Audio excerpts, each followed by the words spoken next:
Halo para pecinta catur Indonesia, kembali lagi di Tarigan Catur Channel.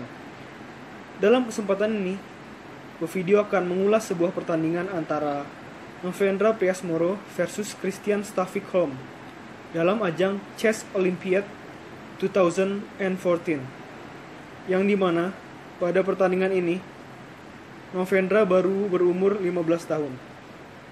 Novendra menggunakan catur buah putih, sedangkan Christian Staffic-Holm menggunakan catur buah hitam. Oh ya, sebelum masuk ke pertandingannya, di sini topik bahasan dari video adalah bagaimana cara catur buah putih bisa menghadapi permainan Sicilian dari pecatur hitam. Maksud dari sisi pembukaan Sicilian adalah di mana pion E4 atau pion depan raja dibalas dengan pion C5 atau pion depan peluncur hitam yang berada di petak putih. Oke. Tanpa berlama-lama, langsung saja kita masuk ke pertandingannya. Novendra mengawali pertandingan dengan E4 dibalas dengan C5, kuda F3, pion E6, pion D4. Di sini terjadi pemakanan, aksi pemakanan.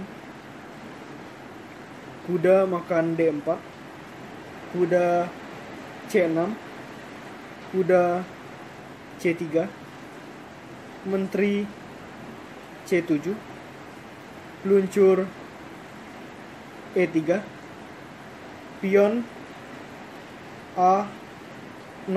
Nah, di sini biasanya video kalau menjalani sebuah pertandingan, video akan berusaha untuk mencegah pion dari petak B untuk maju ke B5.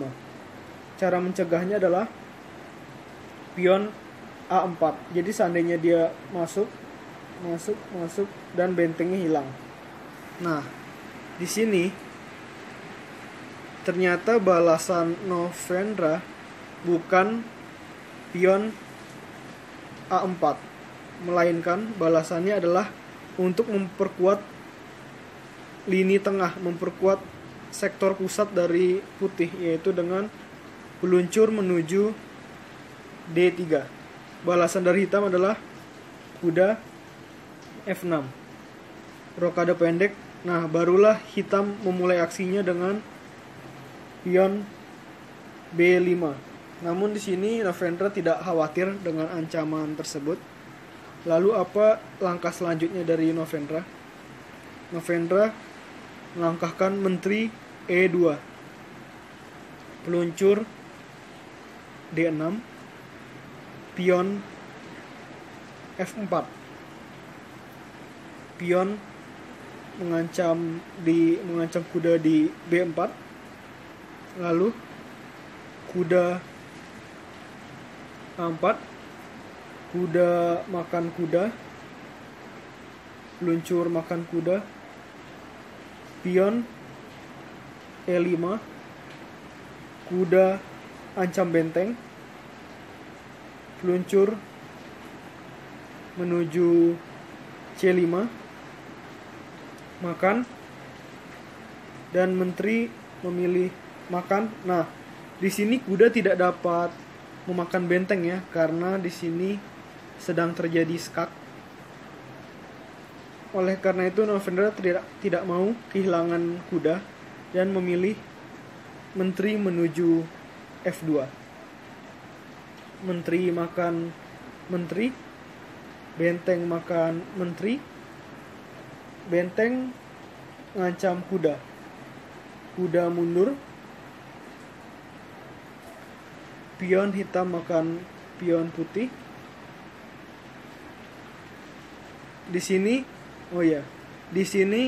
Novendra tidak terburu-buru untuk langsung makan pion, melainkan di sini Novendra justru melakukan langkah pion E5 mengancam kuda. Kuda D5, peluncur E4, kuda B6. Nah, di sini Novendra tidak akan makan kuda. Kenapa? Di sini Novendra melihat dengan jeli bahwa Raja Hitam dari tadi belum merokade ya.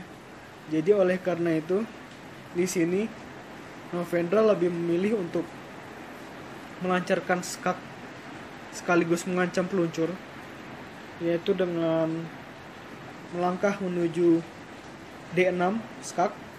Apa balasan Raja Hitam? Itu dengan maju satu langkah. Nah, di sini Novendra barulah makan pion hitam. Dan di sini dilangkahkan satu langkah pion menuju F6. Kalau tidak kan emang berbahaya ya. Karena pion yang ada di petak F, yang ada di baris F, sedang diancam 2 kali oleh kuda dan benteng. Oleh karena itu harus maju satu langkah.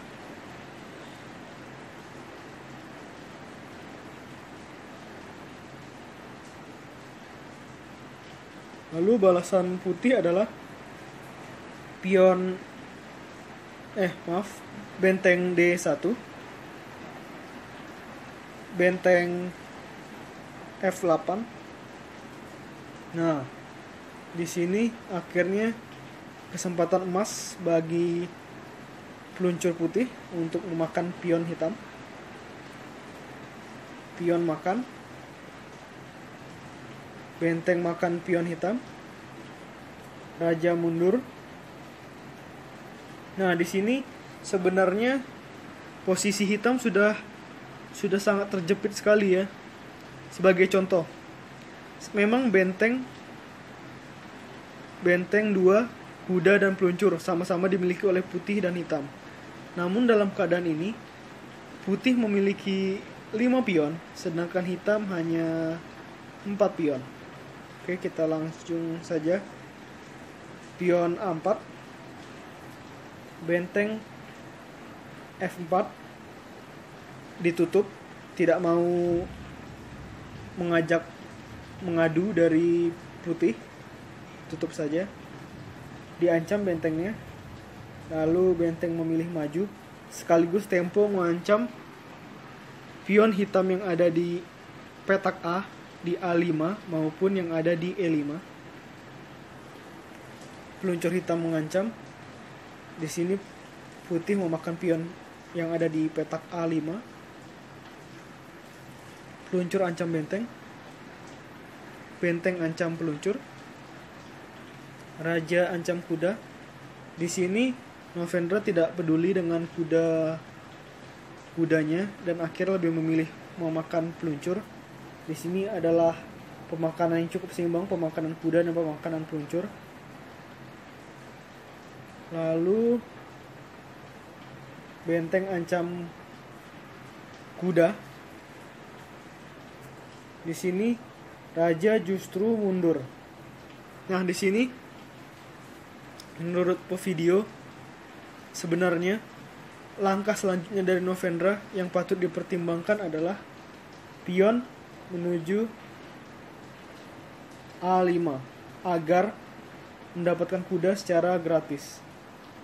Karena tidak mungkin kuda berpindah tempat, tidak mungkin berpindah kemanapun, karena nanti akan berbahaya. Oleh karena itu sudah pasti akan kehilangan kuda. Namun di sini tampaknya Novendra masih menahan keinginan tersebut.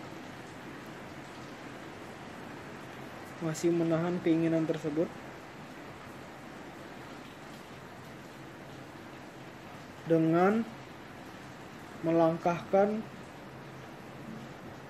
pion mengancam benteng. Nah, di sini ini kesempatan bagi hitam untuk balik. Sehingga saat mengancam, hitam tidak terlalu merasa kehilangan. Makan benteng. Tadi seharusnya lebih dulu ya. Tapi tidak apa, mungkin di sini Novendra lebih memilih untuk mengembangkan pion-pionnya untuk lebih berbahaya menuju lini pertahanan lawan. Oke, lanjut. Di sini pion maju terus. Kuda berusaha melindungi. Pion maju. Nah, di sini benteng bergerak menuju C8. Nah, di sini coba para pecinta catur sekalian menebak apa langkah selanjutnya dari Novendra yang membuat hitam langsung menyerah. Setelah langkah ini, hitam langsung menyerah. Kira-kira apakah langkah tersebut? Langkah tersebut adalah pion menuju C4. Di sini Novendra terkesan menyerahkan pion putih secara gratis karena ada kuda dan benteng hitam yang tinggal memakannya. Namun di sini hitam atau Christian Staffelholm tidak bisa memakan pion tersebut karena misalkan makan pakai benteng, maka akan jadi makan. Dan di sini sudah unggul 1 perwira. Nah, seandainya terbalik pun juga sama. Seandainya kuda yang makan juga akan kehilangan benteng. Jadi, oleh karena itu, akhirnya lawan atau Christian Staffelholm menyerah dengan langkah pion menuju C4. Sebuah pertandingan yang bagus dari Novendra yang waktu itu berumur 15 tahun. Luar biasa. Oke. Menurut video kali ini cukup. Sampai jumpa pada video selanjutnya. Tetap di Tarigan Catur Channel.